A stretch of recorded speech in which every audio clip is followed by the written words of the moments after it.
Today, somewhere, babies born who, like countless others before them, might never be identified with their true tribal identity. This is the tragedy of the Munyoyaya of Kenya's coastal region. A people whose language remains undocumented for hundreds of years, ever since they migrated from Ethiopia and claimed their place in the nation's tapestry. All journeys start somewhere, and all peoples have an intrinsic need to know where they come from. The Munyoyaya are not any different. The quest to write the Munyoyaya story begins at this point on Thika Garissa Road. Leaving Madogo town, you encounter these men perched on their motorcycles, their tools of trade. A symbol of the need for rapid transportation in the vast Tana River County. This reminds one that this place is like any other part of Kenya where this mode of transportation is common.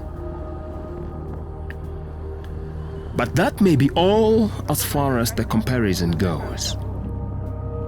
Here and a little further ahead are a people whose tribal identity they alone know. We are exiting the Munyoyaya's most developed urban center.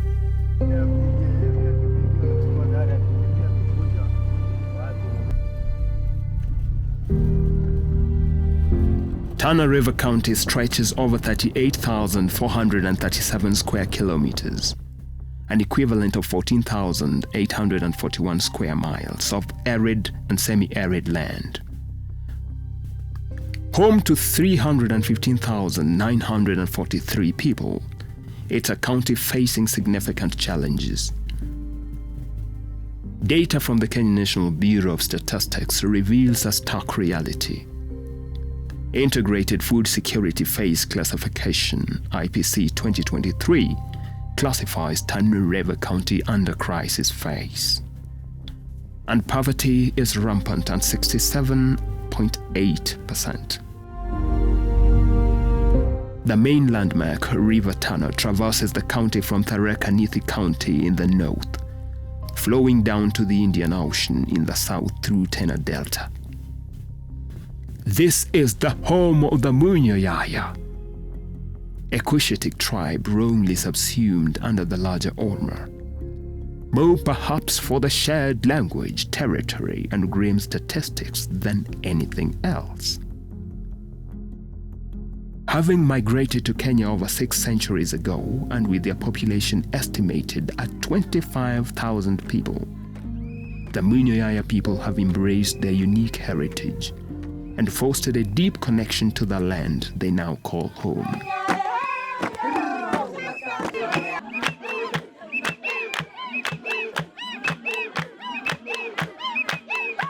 Tapping the rich vein of Munyoyaya heritage is a treasure in prospect. This knowledge, however, is absent from your history textbook. Undoubtedly, that's because there isn't a documented language for the Munyoyaya. Your best bet are the custodians of community knowledge.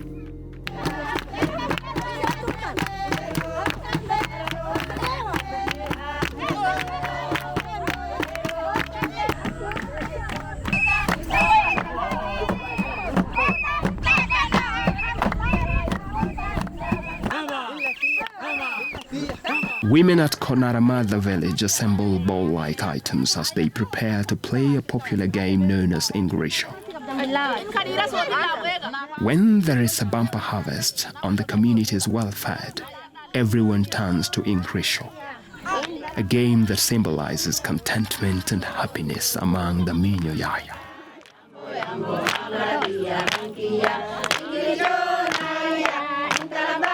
Unlike other dances and rituals, this game is played by the children, women, and even men.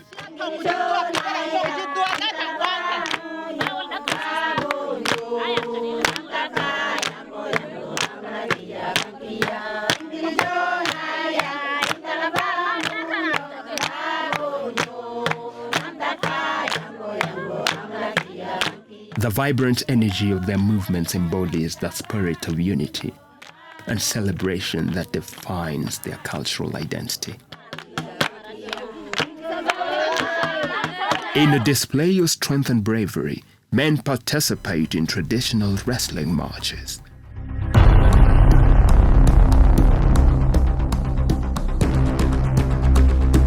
A spectacle of raw athleticism and ancient traditions that symbolize courage and honor within the community.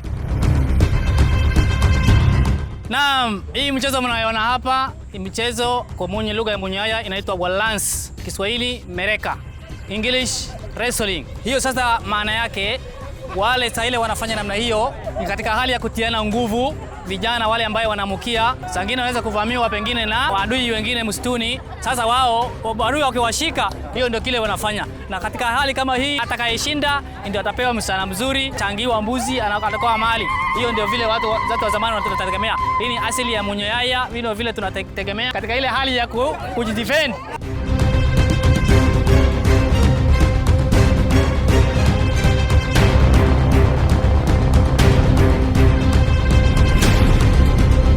Wengine ndio wao wanaingia.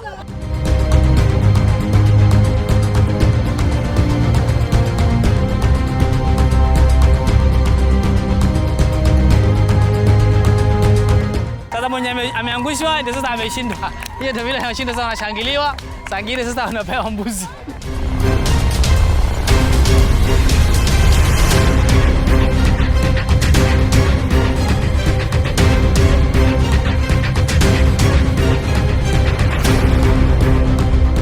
Meet Mzee Kunyo Guyo Ijema. Mimi nasema jadi ya Munyoyaya na mahali natoka South Ethiopia. Mahali hile wao natoka anaita Yabara. Huyu Munyoyaya hii katika lugha ya Borana, Orma, hata nusu ya gari ni mama yake, baba yake ni Munyoyaya. Kutoka huko anakuja njia ya Moyale, Marsabit, Selu. Napitia huko anasukia mahali naita Bisaadi wa Daraka. Yaya Buracha. Yaya Buracha iko mtu natukusa lugha yetu. Yaya Buracha ndio nasa. Yeye anakuja kuoa msijana ya Daraka. Anakuja kutaka. Anakaa kutoka mahali na Itakoro huko mbele. Mahali sasa iko daraja nafuka. Anaanzia hapa, anakuja Kora. Mahali na Itakamunyo. Yeye alikuwa Yaya, hii ndio anasema Munyo naongezwa. Mario jina yake milima hiyo na Itakamunyo. Ingine Kora. Yaya ni huyu. Alafu nakuwa Munyoyaya. Hiyo mama huyu ndio nasa. Alafu Munyoyaya anatoka hapo na kuwa wengi. Anafuata mto tu paka mahali naita Kokora. Mtu mimi nasema Yaya huyu ndio naoa ile msijana ya Daraka. Nakuja kwa Daraka, anafuata, anakuja na kutana Wata hiyo tena Weluwana. Anakota. Alafu mpaka yao anakuja kukomea kati ya Wata na Manakote. Lakini wao misho yao ni Kokora, mahali naita Kokora.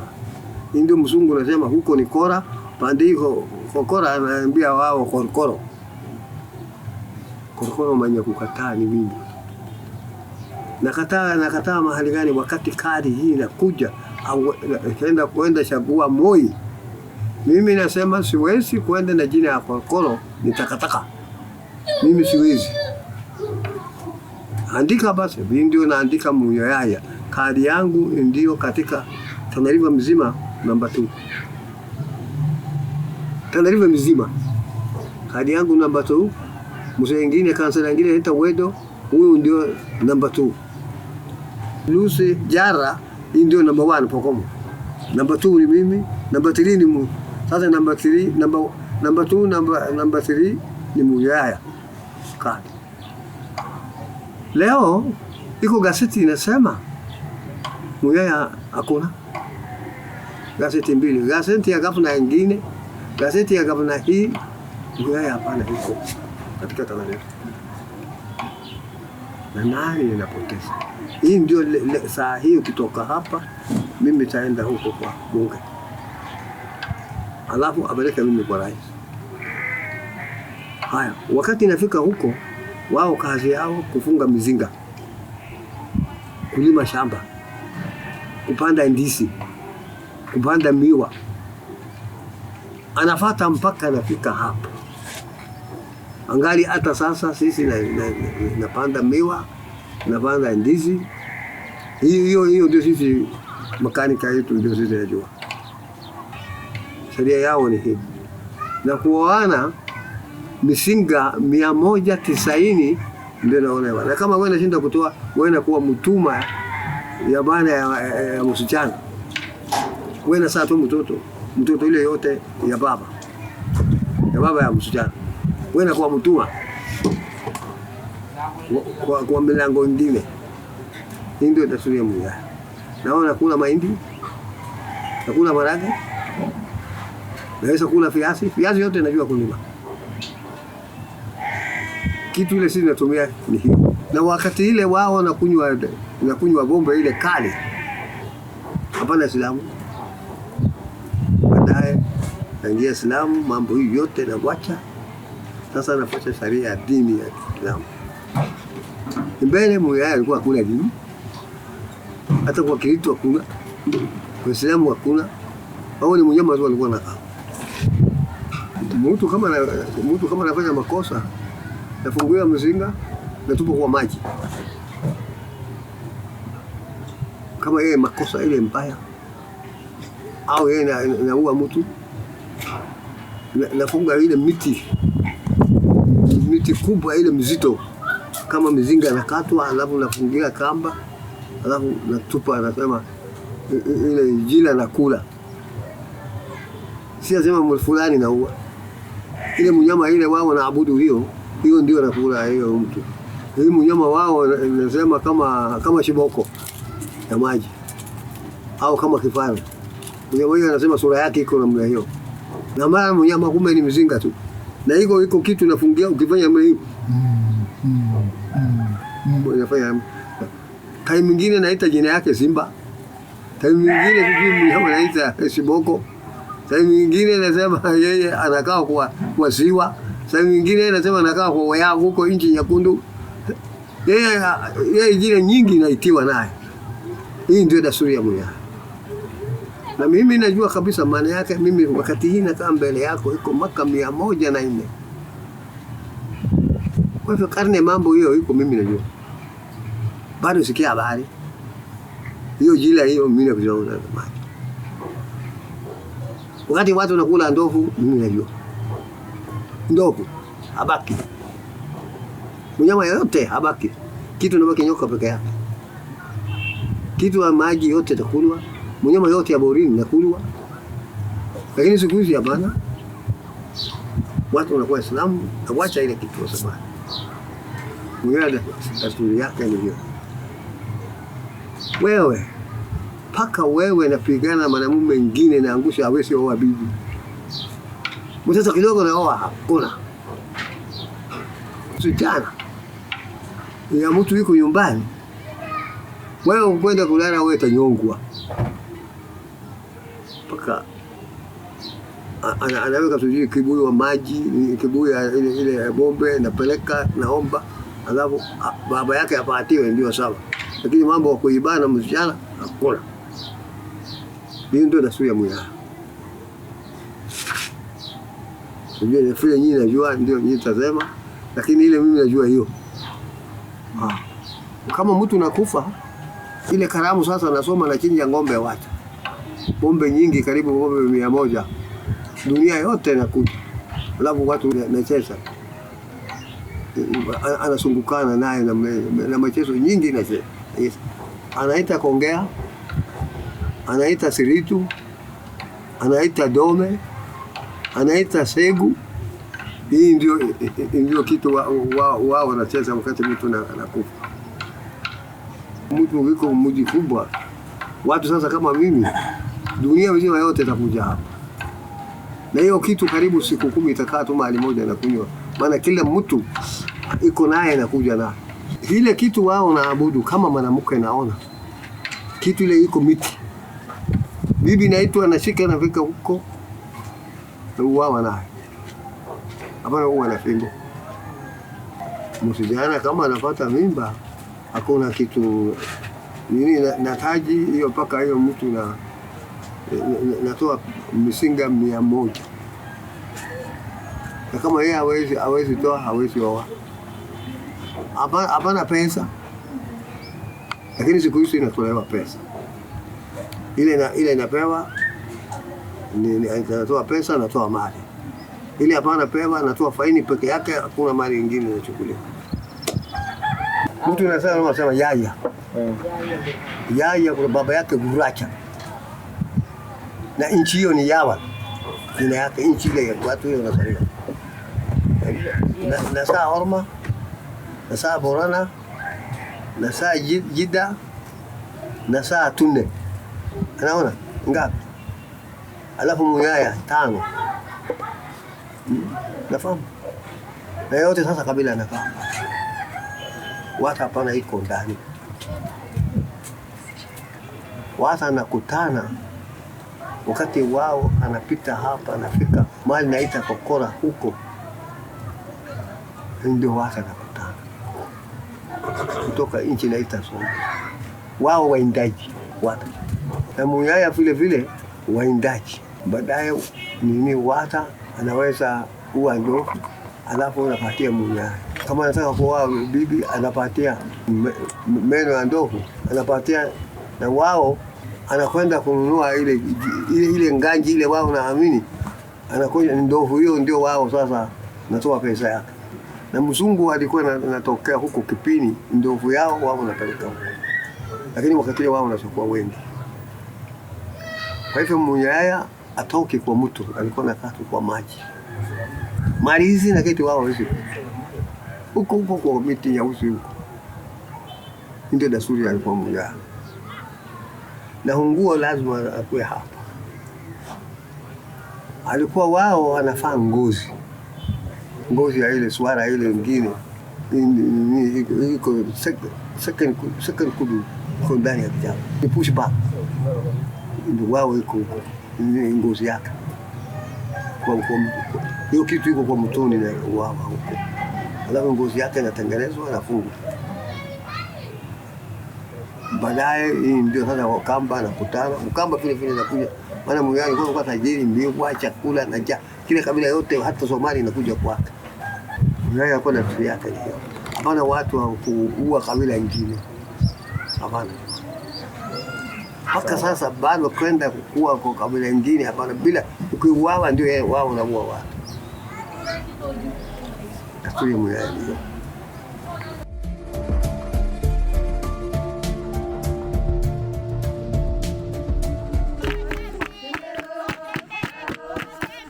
As the saying goes, a testimony needs a witness to be believed. That's where Adan Yusuf comes in. A Munyoyaya elder, he provides crucial corroboration. Makakanki Yusuf Adan Nobe. Anasema mzee jina lake anaitwa Yusuf Adan Nobe. Akabutin tante nudubat. Ile wazee wetu wametuelezea ortimunyitini Ethiopia kaateden. Asili yao wametoka Ethiopia kabila ya Munyoyaya. Gafsuleni zaidi baya kudubiati. Kuonekana ni karne imepita miaka mingi sana. Wakagandi bishani rajirada. Zaidi ya 500 years ago. Dubi na wansu gafisani ajiransun. Wakati walikuwa kule Ethiopia. Munyo tinijirano. Hawakuwa na jina la Munyoyaya. Duba jar sabasani tijira dubi isani ina masadida gin. Hii kabila walikuwa ni kabila ya watu ndugu watatu wametoka huko. Hori kabani jar sabasani ndio hori anjira. Baba yao walikuwa na mbuzi, walikuwa na mifugo, walitoka naye huko. Dubonni dufe na mtana naka bare la bisanjir ta dile kabisa kasime barbada de. Walitoka huko wakitafuta lishe ya wanyama yao, mifugo yao, ndio sababu walitoka huko. Na hunta chikeda. Walipotoka huko, jiduge nandu gagarbani de. Walipofika njiani waliwachana. Hawa ndugu watatu. Namta khudua Ferana galana bueden. Moja alitoka naye kutoka kule mpaka Galan darg. mpaka hii mtu ya Tana River. Darge nandu gama city le na darge. Na alipokuja kwa hiyo mto hakuvuka, lakini aliona watu gambo ile nyingine ya pili. Das duba laanu jal marfate bare galangu gisani lale rana kiafu fede. Akatembea chini ya mto kidogo, akaangalia mahali ambaye sio deep sana, ndio akaingia akavuka. Das sofe nandu amtana inama kunile turufe findarga sibna. Alipovuka naye hakuja kwa hiyo watu waliwaona kwa kujitambulisha amekaa tu msituni. Basi karum sunji jira sunuman baadaye intaltoko ulargani. Alipokuwa pambizoni mwao hiyo kijiji kwa hiyo watu, sasa akawa katika hali ya kuishi kwake kipekee, alionana na msichana moja. Dadisun sarakanu yedani. Vile wazee wetu walituelezea hiyo msichana alikuwa ameonana nao, imetoka kabila ya Kitaraka. Bas afalle walinage no mo hawal jela tani duba wutuma akikani rana wal fahamani. Hawaelewani lugha, lakini walioishana tu ishara paka wakapendana. Basi fude na mkum badati ngale rana ni titofate kuwate. Walipopendana hiyo mtu alichukua hiyo msichana akaenda naye kuishi naye msituni wakaoana. Basi oru tani wa oru ambe kwa moshit be ka oru tani tanuma horani ilma dalani biruma. Wakalima wakapanda shamba, wakawa sasa shamba yao walikuwa wanaishi hivyo ndivyo wanaishi. Tani malizan biruma nduba innam tokit kis dalate namamtana ilala innam karama fakal kasaidi akili ka ukamta wese amtani inama maamuli tidan dukan kis dalate. Katika wale watoto kulizaliwa mtoto mmoja ambaye alikuwa na ujuzi yani kipawa, ambaye anaelewa kila kitu, alikuwa na akili nyingi. Namku namtana inama kabatani rana basi namakan isit amtana maamul abay namakan gosisa. Sasa baadaye mtoto akawa kiongozi. Namsule makasa Boruro weden. Hiyo mtoto alikuwa na jina lake anaitwa Boruroba. Destu gabsun isa galarum kuwatani ama udugalanji do kuwatani duba dirbu sani wo sa uriyati fedan safariti fedan amma dakani amta urubare iwi fa urecha fedan isa awolu ma safarani. Katika maisha yao walikuwa wanaishi kando kando pambizoni mwa mto, na safari yao ilikuwa ni safari ya mto, sio safari ya miguu ya kando kando, ilikuwa ni safari yao ya ndani ya maji, na ni wanatembea na mashua mau. Did badda gabsu laftin binesi jira dirbu yunjirtu dirbu sonu galanki safarani. Kando kando ilikuwa na wanyama wengi. Sasa njia ya kutembea kama safari, wanakuwa safari yao ni kupitia maji ambayo ni wanasua mau. Besdu afaan kun kamtanu dubban kun afaan amtana inama laman suka afaa walin dhageen haatiilleen afaan dhii dubbat in kun afaan dhii dubbat ka ilmaan isaanii du jiddu tana afaan kan dargatira na afaan kanaan bee. Katika hii watu wawili walioana, ule walitoka Ethiopia ambaye hakuwa na hii jina ya Munyoyaya, na ile bibi alioa ambaye ametoka kabila ya Kitaraka, watoto yao wakawa sasa wakapata watu vile hawaelewani lugha, ikawa lugha ikatokeza katikati yao, ikawa sasa hii lugha ya Munyoyaya ikaanzia hapo. Maana afaan dursa namkun kisadufe afaa sani isaan lamaan kunnen afaan Boorana dubbat kulli afaan Oromoo dubbat afaan kan keen kuntu ka Oromaatiin la ka Booranatiin ama wal dhageeni du jiddu tankis jira. Katika hii lugha sasa hii wenye huyu aliyokuja kwa mwanamke wa Kitaraka akatoka lugha ya Munyoyaya, wale ndugu zake wawili ambao walitengana njiani katika safari ya kutoka Ethiopia, mmoja akaongea Kiborana na mmoja aliongea Kioroma. Bas duba tanuma horani rana nugani dani duba kabotin tantenutin takasi amma boite gafsu wa hisab ganna kay bedu gafsu ganna gamu iyo pakam tana ganna gamu namu beku amma kay fikiret gan dipshani hadabre wasadi baya dani. Ndio vile waliingia Kenya na wazazi wetu wale waliotuzaa mababu zetu hawakuwa na accurate years ambaye sasa miaka ambaye sasa tulikaa ama tangu tumeingia Kenya ile miaka hakuweza kujua, kwa sababu estimate tukasema over pengine 500 years. Miaka kama 500 imepita, lakini hakuweza kuwa na accurate yani idadi ambaye miaka ngapi tumekuwa Kenya. Duki asusumbi akmonyitin duftera nantana monyitat. Vile Munyoyaya ilikuja paka ikaundika ikawa sasa ni kabila kutoka hapo sasa ndio katika hiyo jamaa na ile mwanamke ya Kitaraka, hapo ndio nyumba ya Munyoyaya ikaanzia hapo ndio walianzana paka along Tana River ikaendelea na hiyo paka hapo. Walba wonu takamfikir akamtan isa lama wadaramanennan ilmani afaha dalen dubatini ka abahun dubatini afadi ngadbekan yo kailalet adunisani dibi hareti salen bani ni jira damana kunile adasa qawatun adashiya qabdi akamta isa ku afasa qawana afan sarakalle indubatini afa ormalle dubatin kan isa afan ndi ko fa billawan kan isha ada dakanki isani la kusubillawa telen darga. Hakuwa na ole uchanganuzi wa utamaduni juu watoto hakufuata mila ya mama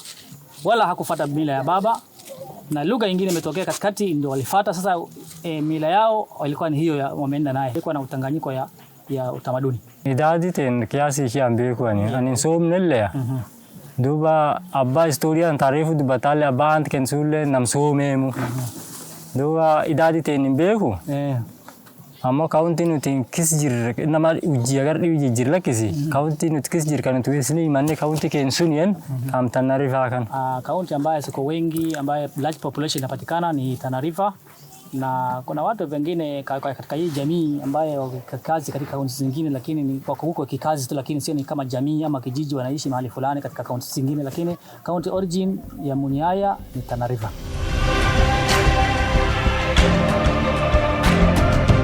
Once a woman gives birth to a child, she is separated from the husband for 6 weeks.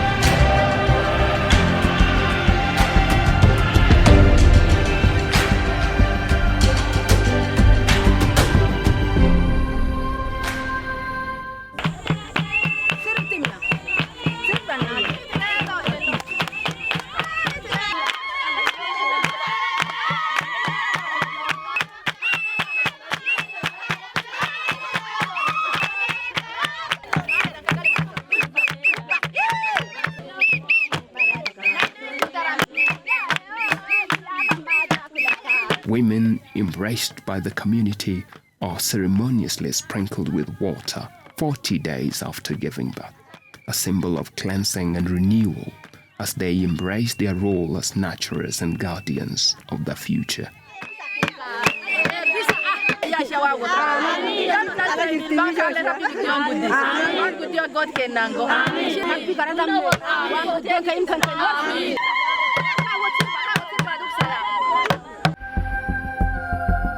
Like other proud empires that have clung to traditional political structures, the Munyoyaya hold on to the fading embers of collective dreams. Their once powerful kingship, forced into decline by new realities, now exists as a mere semblance, a relic of a cherished past that defies colonial influence. In his own corner of the world, beside the expansive Tana, King Muhammad walks in his majesty. He is a man whose royalty the government fails to acknowledge. Agangan ki Muhammad Wario. Anasema jina yake anaitwa Muhammad Wario. Duba anini gosi Munyoyaya ja tete ilalte duran kingi gamna mal dursani. Tangu kingi sundue gan diplomati. Anasema hii tribe ya Munyoyaya baada ya wao walikuwa na culture kwanza, alafu wako na utamaduni yao, alafu kisha wako na kiongozi yao. Kwa hivyo wao wakakaa wakaamua waone wamchague, baadaye wakamwona wakamchagua yeye kama kiongozi yao. Baada ya Munyoyaya tete ilalte kiongozi amtan kingi isani ka duran dusulla kifte amta adwesun ishin tete fikirte wasomi washiyet akan intenu lazima kingi dursani jefanaite kana anchaguide. Baada ya muda ambaye ilipita zaidi, ambaye hiyo kiongozi ambaye alikuwa ametangulia amefariki, wasomi wa Munyoyaya wale ambaye ni elite wamekaa chini wakasema lazima tuwe na kiongozi ambaye atatuwakilisha. Ndio sasa baadaye tena wakamchagua yeye. Munyoyaya goscha. Munyoyaya wamesema ni plan 6. Goscha tete washinta inamachaguinet. Hiyo plan 6 wakakaa wakasema watachagua watu. Inamaja magadani. Watu 6 walitajwa. Gosija Munyoyaya, gosija ta Munyoyaya. Hiyo plan 6 ya Munyoyaya. Meta. Karara. Ilani. Nyurtu. Barituma. Mandoyu ndio wa 6. Isi clan jasuni. Na nimesema hiyo ndio plan 6 ambaye ni clan ya Munyoyaya. Munyoyaya. One again. Ile kitu ambaye watu walikuwa wakisema. Kabaru ngam. Ile ambaye ijaandikishwa. One again. Ethiopia dumneleke. Ni familia ambaye centuries zilipita amesema ametoka sehemu za Ethiopia kuingia ndani. Yo somne ila mara century kudani sadeterani mara kudani shanedani. Kama wanasema 18 centuries huko. Munyoyaya kuanzia Kora. Munyoyaya kutoka Kora mpaka Anole huko. Tadoshiati ni sehemu yao ambayo wanaishi. Garana Afgaras lejira. Mabadiliko ishent. Vile mabadiliko iliingia Mwaka 1963. 1963. Mal uhuru edan. Baada ya uhuru. Kama kisa nukafte. Sehemu zote ya pande ambayo iko mashamba yao yote imetolewa. Uhuru yote isangura tani. Ikawa shamba nyingi zimeenda kwa Somali huko. Serikali kuliko inin sila dufe no defense nutken. Serikali naye hajaweza kuchukua hatua. Code ni code numbers. Nasema code. Tenda dura anjirtu. Ile yetu ya zamani. Sunu baresine. Hatukuandikwa na hiyo. Others no baresani. Tukahesabiwa kama others. Mpaka amtanale code number kamnu. Mpaka sasa tukashinda kujulikana. Boru shimbari kwanza Nairobi tiana. Hata saa hii tuna harakati ya kupanga kwenda Nairobi. Boru. Kesho. Dalile code number borbanda. Hivi tunaelekea kutafuta code.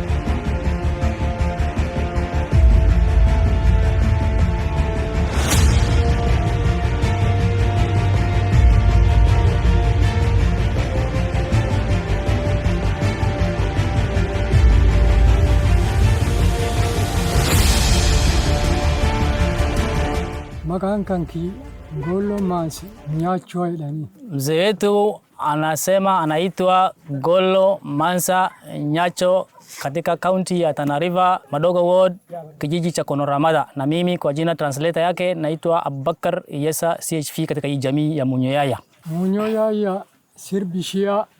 Anasema Munyoyaya mchezo yao hasa utamaduni yao ya kimila. Hola. Moja anaitwa hola, ambaye ni mchezo ambaye inachezwa wanaume na wanawake. Wanawake wanaimba, alafu wanaume wanacheza pamoja. Kalamesa nene rob jibo idani. Mchezo ingine Munyoyaya wana utamaduni katika mchezo yao inaitwa rob jibo. Hii rob jibo pia mchanganyiko wa wanawake na wanaume wanacheza pamoja. Kasadesa kongea idani. Ya tatu anasema inaitwa kongea. Hii pia inaimbwa wanawake, wanaume wanacheza na wanawake pia. Kaharfe situa. Ya nne Hirmania. Inaitwa hirmane. Hii mchezo haswa specialized kwa wanawake peke yake. Tokineni Inglisho idani. Mchezo mwingine pia Munyoyaya hawa wanapenda kucheza hii mchezo ambayo inaitwa Inglisho. Hii Inglisho ni mchezo ambayo watu wanakaa round namna hii, alafu wanaume kwa wanawake sasa wanazungusha kijiwe. Kanileni wayedanu. Lelekiyo idani. Mchezo mwingine pia inaitwa lelekiyo. Hii lelekiyo ni mchezo wanacheza wanaume wanawake, huko naye wanaruka kama Masai. Kun maribe idani. Mchezo mwingine wao Munyoyaya wanapenda kucheza sana na pia inaitwa maribe. Hii maribe iko katika kabila nyingi pia, lakini asili inatoka kwa Munyoyaya pia wanaitwa maribe. Hii pia ni mixed, wanaume kwa wanawake wanacheza. Ni mchezo hii yote katika hii jamii inaleta jamii, kitu kwanza inaleta jamii pamoja. Inaleta undugu, mapenzi, kukaa pamoja na kupitiana mawazo, ama wale waliopoteana pengine wanaweza kuonana katika hii mahali pa mchezo. Hiyo ndio kitu inasaidia, uzuri wake ni hiyo. Intalchune abati gafatafi inni fed. Katika hii jamii anasema kuona kwao kijana akitaka msichana amepata mchumba anakuja kuambia babake anaenda kumposea. Wa aban hinjeratinne du aban iredorga. Kama katika hiyo family sasa anataka kijana anataka kuoa, lakini wazazi wake hawajapenda, baba anakataa. Anasema hapana, hiyo family si mzuri, wacha. Anakataa. Pia kijana akipenda msichana fulani, intalchum borbade dubatani. Anatafuta hiyo msichana, anamvizia, anaenda kuongea naye. Malisa wallageni imbuta. Wakiwa wameelewana msichana na kijana peke yao, wao wenyewe wanatoroshana. Baba wazazi hawajui. Malbute armandufu aban mal inin ardu worsun deka. Kijana akitorosha analeta nyumbani kwa babake, basi baba anaenda kuombea babake msichana.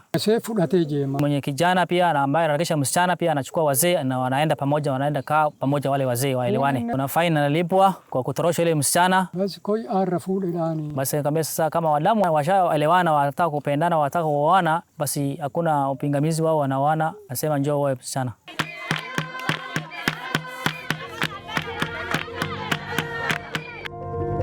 Mzee Yusuf explains the economic activities the community engages in for their livelihood. Maisha yetu katika hii jamii ya Munyoyaya tunategemea kulima ndogo ndogo. Tuko na mbuzi, ng'ombe kidogo kidogo. Gagur kabdi. Wanafuga msinga, beehives.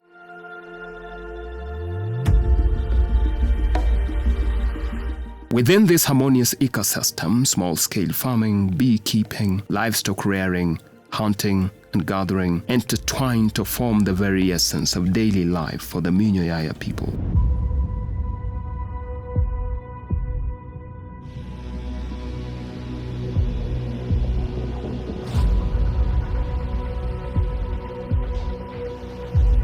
This community has access to traditional medicine, thanks to Aisha Hagabe Yakub. She shares the secrets of ancestral healing, her words echoing the wisdom of generations past. She reveals the potency and efficacy of traditional medicine, a cornerstone of health and well-being in the Munyoyaya community. Magangi Aisha ya ubatene. Kakipande ya. Kipande.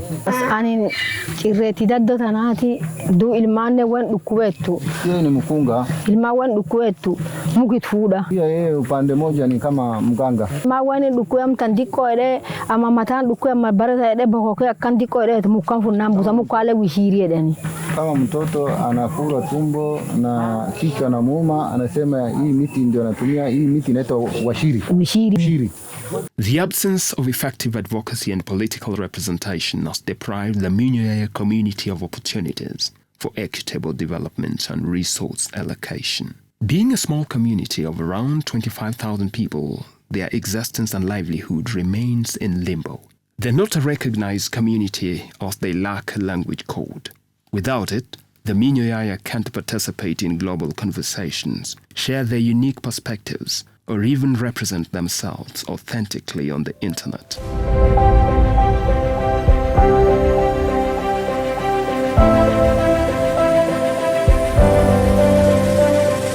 Here is Memo Suji, a community development expert on what it means to be a Munyoyaya in terms of socio-economic development. If you take, for example, the Munyoyaya community, they are marginalized in the sense that they are outside the mainstream politics or the mainstream development agenda of the country. And partly marginalization is driven by numbers as well. So when there's a small group with few people, it's easy to find those people marginalized at the periphery of development. Then marginalization leads to underdevelopment because you are inaccessible, you are invisible, you are completely denied the chance to participate in national dialogues and national development like education or health or anything else that requires resources to be allocated to a group. What I can say is part of it has to do with the systematic denial of human rights, if you like.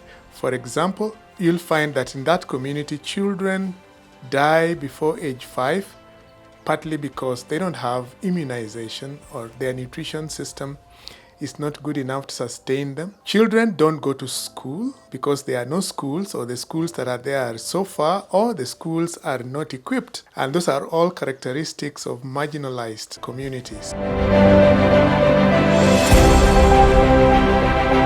So involvement of government has to be more than just saying we are bringing a school at some corner where a child has to walk 5 kilometers to get to school in the morning. The involvement of government has to be real and it has to be practical.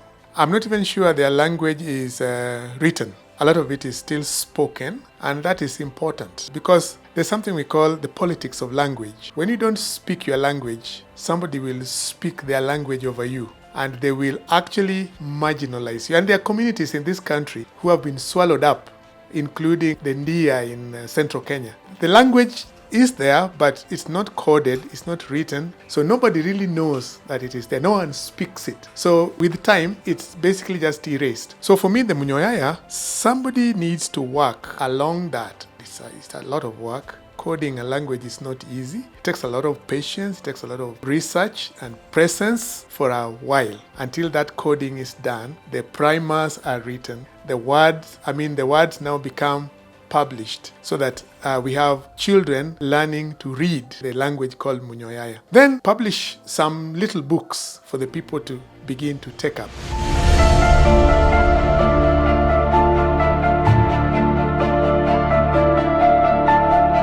Dr. Samuel Chege, an expert on indigenous peoples' affairs, touch on the way forward for the Munyoyaya. My PhD is in applied linguistics, and in applied linguistics we try to look at how we can now apply the linguistic theories to solve society's problems. That is what applied linguistics is all about. So when we say that a community is marginalized, mainly, especially in Kenya, when you talk of marginalization, people tend mainly to focus on economic marginalization. That is where they start looking at issues like resources allocation. But you also have other marginalization areas, social factors, for example. We may talk of education. When people are not getting the right education, then they may also be said to be marginalized in a way. You may not look at one issue per se and say this is what marginalization is, but it is a whole concussion of all those things.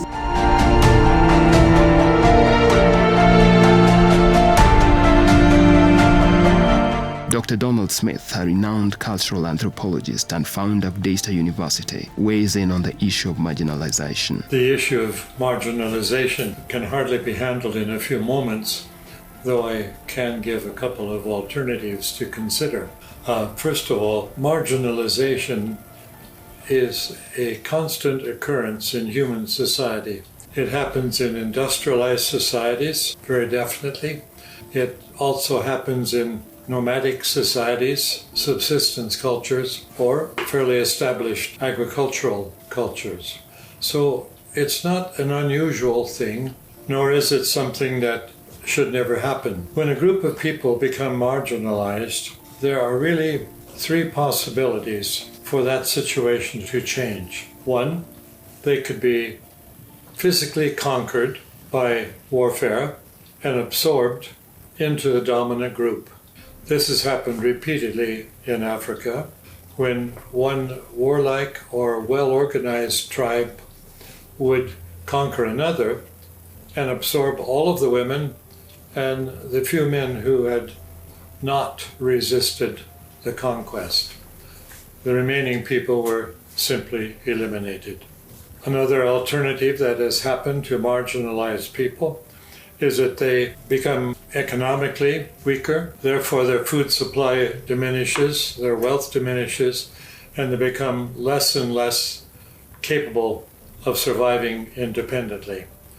In that case, they may drift off by individuals, by family units, by clans, and join another group that appears to be more prosperous and more able to sustain life. The third possibility is that a dominant government would subsidize them financially or in supply of food or in some other way that would sustain life indefinitely. That is, indefinitely as long as the government decides to support them, subsidize their livelihood. What would be a way to find a better solution? The best solution would be to help the people find ways to make money within their own culture, with their own lifestyle. And I use the word money simply to be shorthand for means of livelihood. It may be livestock, it may be agriculture, it may be jobs in some project, may be almost any alternative. But in some ways, they gain the power to access means of livelihood. Now, the marginalized group can rarely find those ways by itself. Some do. They survive, change their lifestyle to adjust to the new reality, and eventually become part of the dominating cultures surrounding them.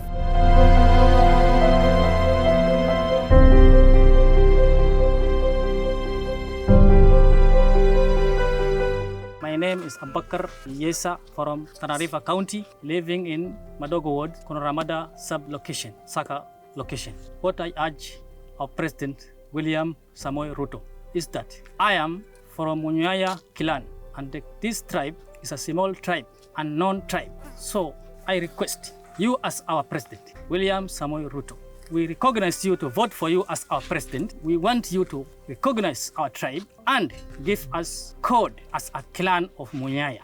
Thank you.